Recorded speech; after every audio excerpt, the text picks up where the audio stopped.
Hi, sorry for taking so long, having some technical difficulties with my laptop. So it looks like I'm going to do this launch on my phone instead. So, welcome to the launch of Dear Me, the Mother Letters, which is the second book in the Dear Me series.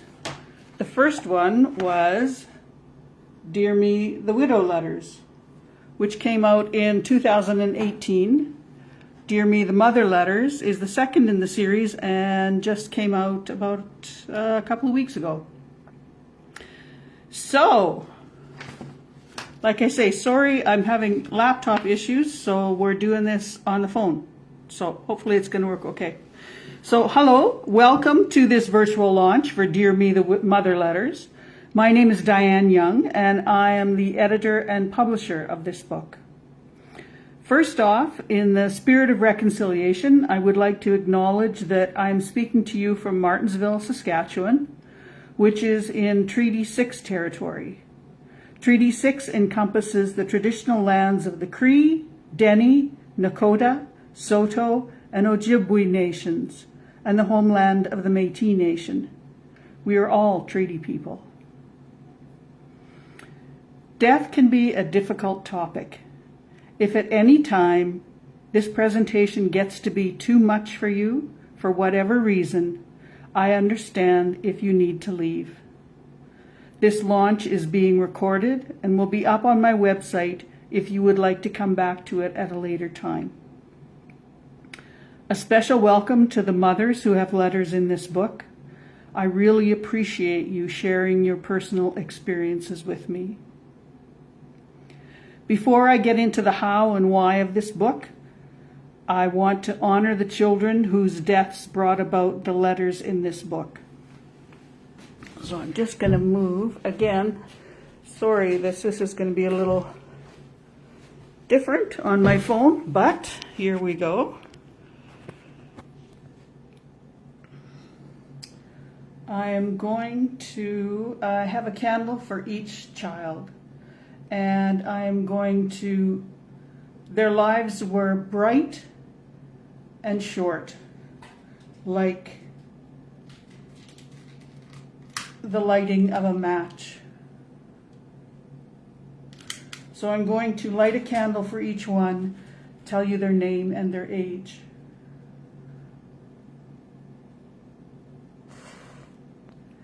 Eva, age 2.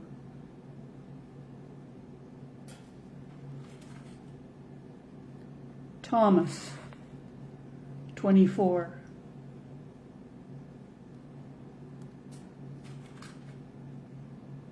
Amber, 12.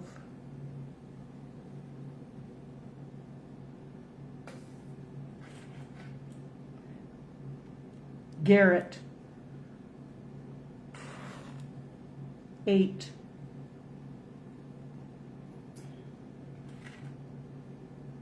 Cameron, 29.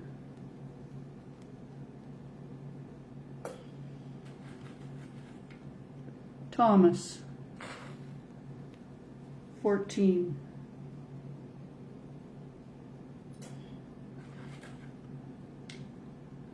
Kelly, 39.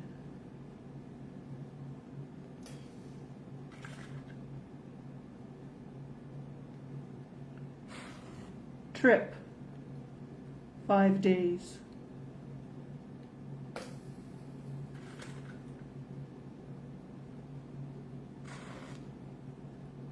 Kaylin, 17.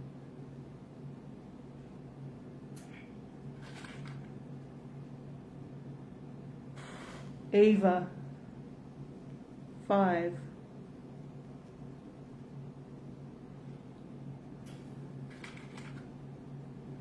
Austin, 4.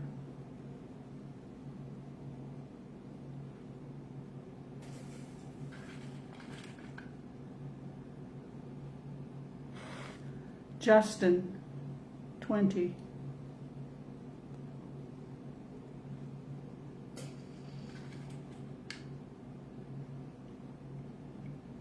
Nicholas, 12.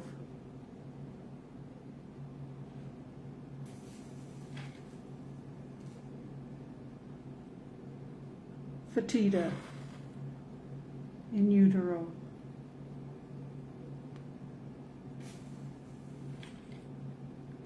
Katie, 17.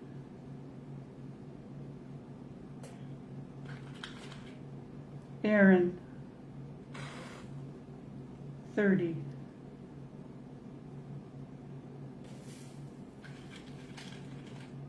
Kendra, 6.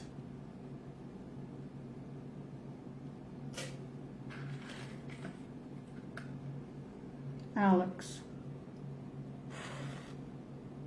17.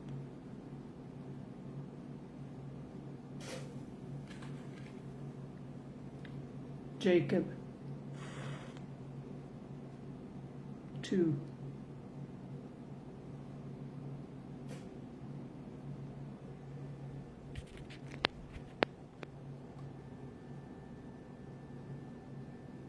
You were and continue to be loved.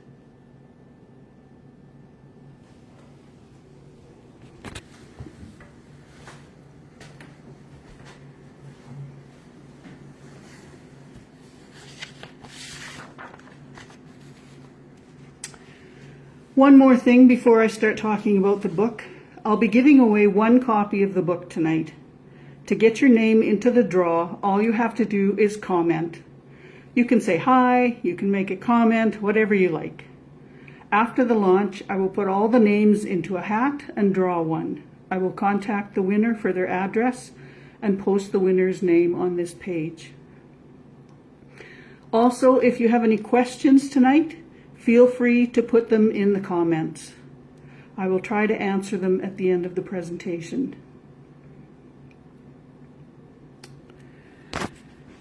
Now, this book, how it came about. Like I said, it's the second in the series. The first one was Dear Me, the Widow Letters, which came out in 2018.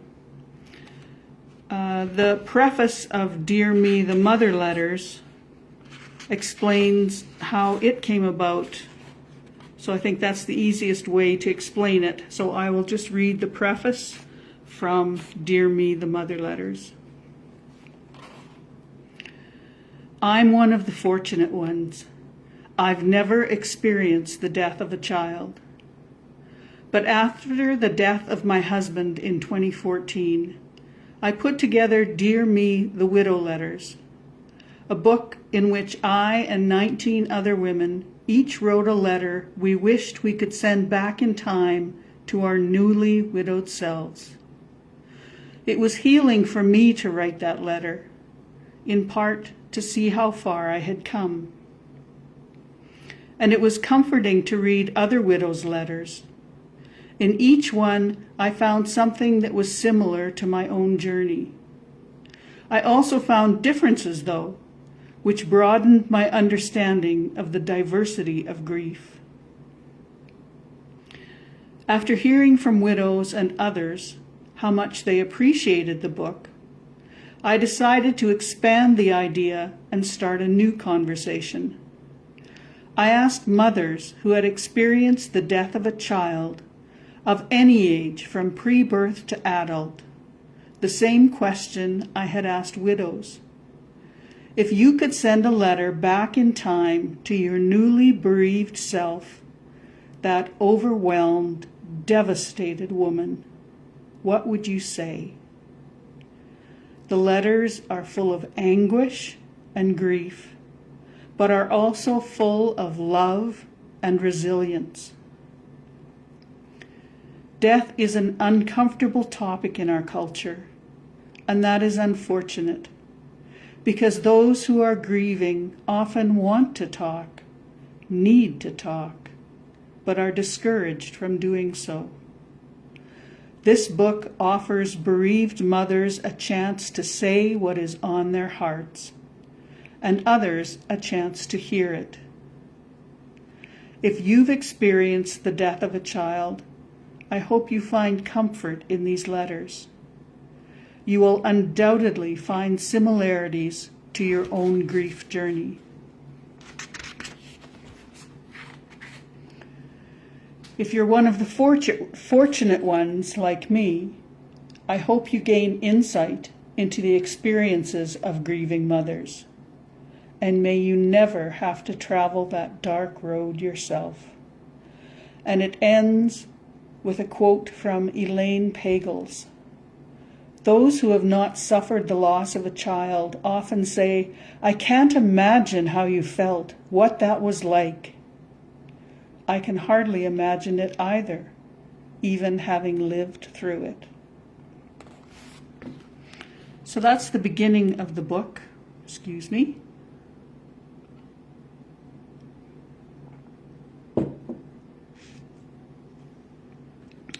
There are 18 mothers who submitted letters for this book, but there are 19 letters in the book because one letter is in both French and the translation in English. The reason for that is Lucy, who wrote the letter, had approached me and was interested in submitting a letter, but she said, "I spoke to my son in French, and is it okay if I write my letter in French?" And I said, absolutely. I mean, these letters must have been difficult enough to write in your first language. I would hate to see someone have to try and come up with a letter in their second language. So she wrote her letter in French, and then I had it translated, so both are included in the book. Some of the women in this book I knew previously, and some of them I only know through their letter. The letter I'm going to read to you is from the woman that I've known the longest and whose child I had the pleasure of meeting. So this letter is from Laura Lee C., who lives in Saskatchewan, and her daughter Kendra was 6 years old when she died of leukemia in 1999. Laura Lee wrote this letter 21 years later. Dear me, you poor girl. I wish I could tell you what you're in for, but that's impossible. You see, there's no way to explain the feeling of deep grief that is going to envelop you, fill you with sadness, and hurt you like nothing ever has before. You worried about the day she would die. Knowing it was coming didn't make it any easier. In a way, it was more difficult because you worried if she would show symptoms of suffering, of fear, of deep distress. The peaceful passing was a blessing for sure. You didn't know that you'd feel guilt, though. Guilt that you chose to keep her home rather than spend more time in the hospital and prolong her fight. Guilt that you felt relief that it was over. Guilt that the treatment you agreed to didn't work. Sorry about that, now we're having connection issues. Anyway, we'll continue. Guilt that the treatment you agreed to didn't work. Guilt that you couldn't protect and save the greatest gift someone could have given you. When she was first diagnosed on Christmas Day in 1995, you were told she had a 90% chance of full recovery. What great odds! When she relapsed for the second time, a bone marrow transplant would give her less than a 25% chance of recovery. You remember thinking that was still a great chance. A match was found on the registry for an unrelated donor. Surely that meant it would turn out okay. Years later, going through old paperwork, you will find the document that you have signed agreeing to take that chance. reading it at that time, you'll feel that they were really saying her chances were much less. Should we have agreed? You will lay awake wondering. And speaking of Christmas, well, that's pretty much never going to be the same.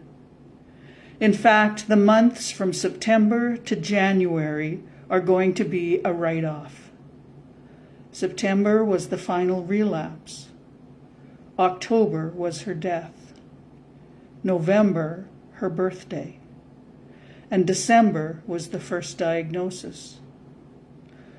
All the big anniversary dates are going to be painful.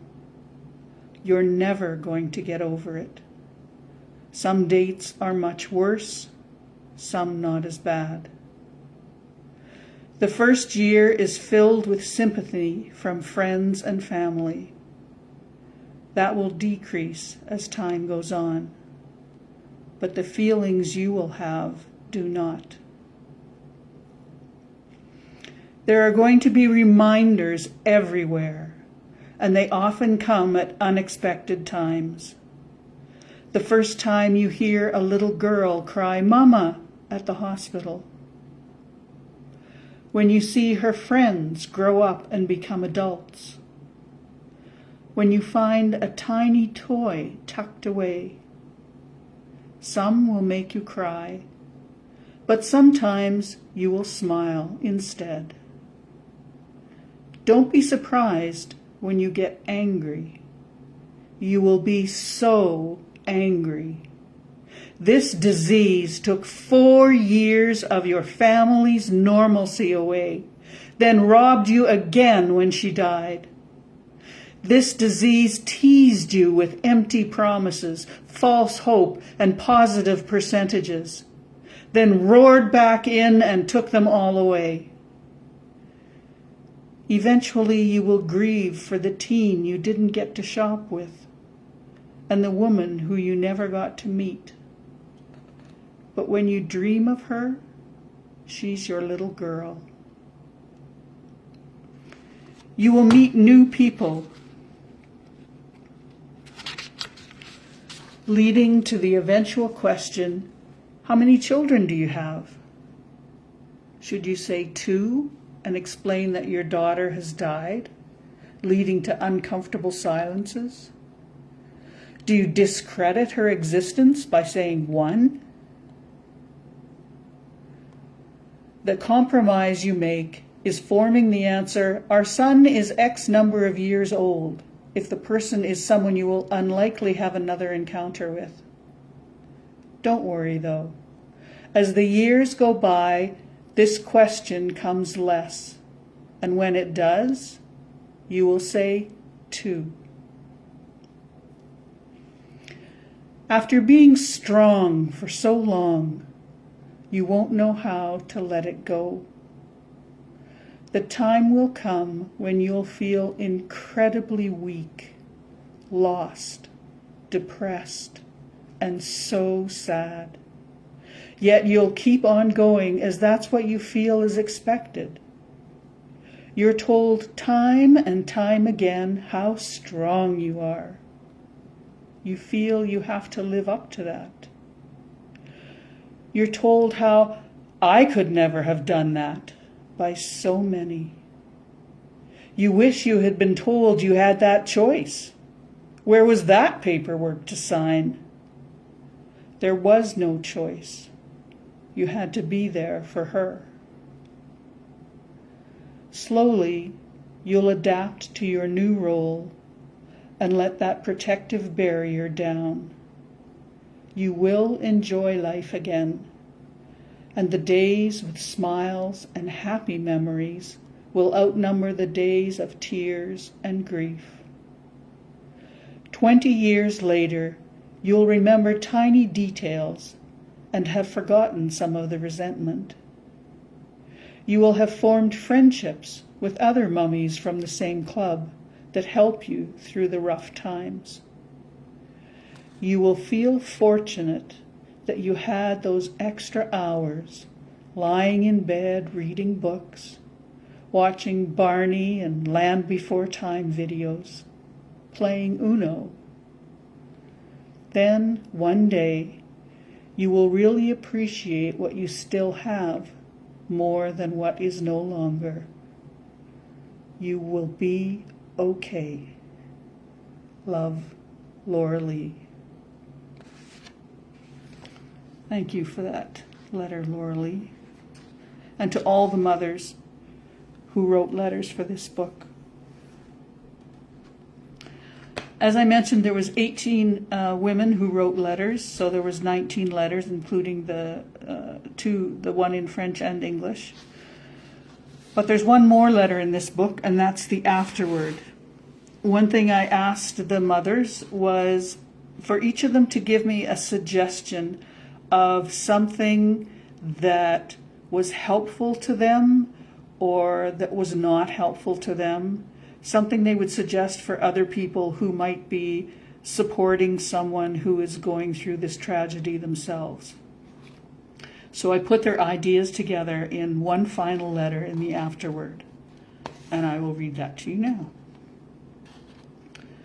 The following is an amalgamation of advice from the mothers in this book. Please realize that every person's grief journey is unique, and that these suggestions may not apply to everyone's situation. They are just a starting point. Dear everyone else, thank you for caring. Just after my child died, I couldn't have given you any of these suggestions. I was in a deep fog. But these are the things I would have liked you to know then. I hope they will help you to be there for someone else who is going through this nightmare. Please, please, please say my child's name, especially as time passes. Don't worry if it brings tears to my eyes. Tears are part of the healing. My biggest fear is that my child will be forgotten. Share a memory you have of them, or ask a question about them. I may not be able to talk about them right after their death, but soon I will not only want to talk about them, I will need to talk about them. Please don't avoid me. It really hurts to see you cross the street when you see me coming. If you're waiting for the old me to return, don't. That woman no longer exists. Please keep in touch. Maybe set reminders on your phone to call or text or email once a week or once a month, just to say, I'm thinking about you. Hope you're doing okay today. With no expectation for me to get back to you. I know it's a cliche, but dropping off food really is appreciated. Please don't say, if there's anything I can do, just call. It's not fair to put the onus on me to figure out what needs doing and who to call to do it. If you want to help, then be specific. I'm going to come and cut your grass. I'm free to do some house cleaning for you on Thursday if that works for you. I'm going to the store, so I'll pick up some bread and milk for you. Or just do it. While I'm on the subject of what not to say, here are some things I don't want to hear, not even if you believe them. I know what you're going through, or I know how you feel. If you've lost a parent or a pet, or even if you have lost a child yourself, you didn't lose my child. So you can't possibly know what I'm going through or how I feel. Sometimes I don't even know how I feel. Other things I don't want to hear. They're in a better place. It's God's will. God needed another angel. There's a reason for everything. At least you have other children, or any other sentence that starts with at least. There is no silver lining to the death of your child.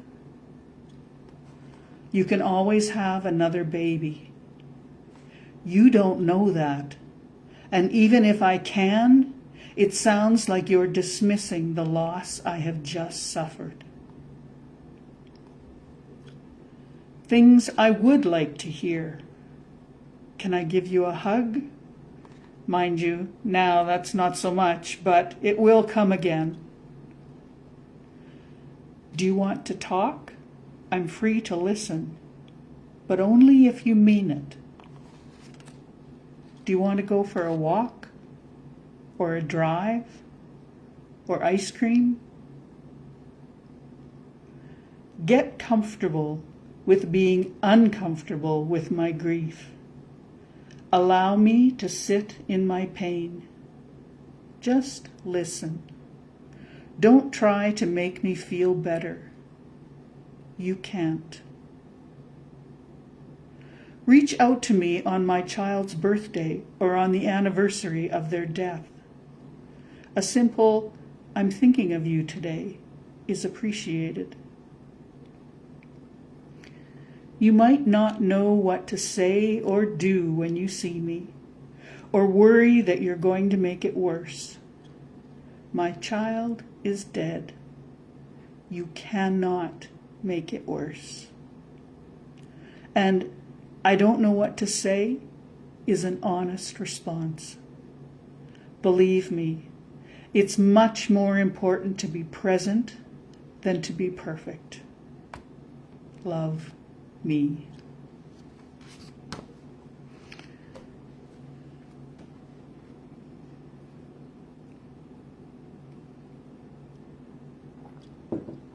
So that's a sampling of Dear Me, the Mother Letters. It was an honor to publish this book.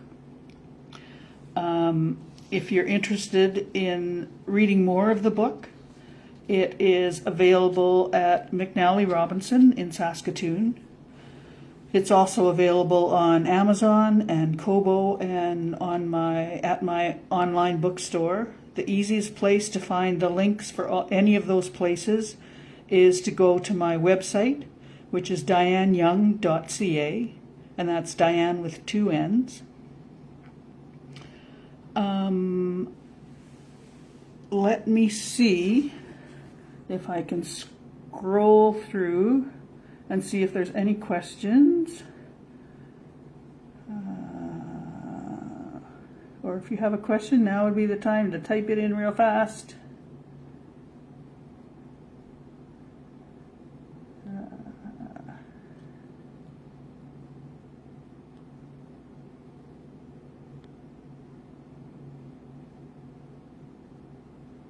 Okay, I don't see any questions. One question I'll answer without even being asked is there will be more books in this series. The next book I'll be putting a call out probably in June, and it will be Dear Me, the Widower Letters. So I'll be looking for men who have lost their spouse or partner and who would like to write a letter to themselves, to their newly widowed selves. So there'll be more information about that coming in June. Hopefully that book will come out next year. And then the final book in the series will be Dear Me, the Father Letters, where I will be looking for letters from fathers who have experienced the death of a child. I really think these are important conversations to have. I think it will be interesting to see the differences between the widow letters and the widower letters, as well as between the mother letters and the father letters. Someone had mentioned to me, one of the mothers had mentioned to me that people often ask how she's doing and don't ask how her husband is doing. And so I think they have a very different road to travel. So before we go, I do have a few thank yous I would like to give. Thank you to Olivia Swearhone Wick, is my friend who designed the cover for both books. I would like to thank Keith Hall, who loaned me the beautiful bowl for the candle memorial that we did at the beginning. I'd like to thank Linda Oxamitis and the other Robins, which are my writing group, for their love and support and knowledge and helping me to learn how to publish this book myself. I'd like to thank the Writers Union of Canada, who sponsored this launch through their National Readings Program. And I would like to thank all the mothers who contributed letters to this book. And they are Jessica Peters, Marianne Thorne, Heather B., Melanie Delorme, Debbie Porter, Michelle Campbell, Jordan Hamilton, Deb Weens, Sandra LaRose, Doris Keating, Lucy Lambert, Susan Beresford, D.R., Lisa K. Bohm, Marion P., Laura Lee C., Kathy Sosnowski, and a grandmother who chose to remain anonymous. There is a question now. How did you find the people for this book? I put out a call first to the women that I knew who had experienced the death of a child, and then I put it on Facebook and asked people to share it and to pass it around to anybody they knew. Then I got hold of the Compassionate Friends of Canada, which is an organization across Canada for parents who have experienced the death of a child. And I was allowed to send out a call to all their chapters, so I got some letters that way as well. So through social media, word of mouth, however I can get the message out, that's how I got it out. And then the women that sent in letters, then I chose 18 for this book.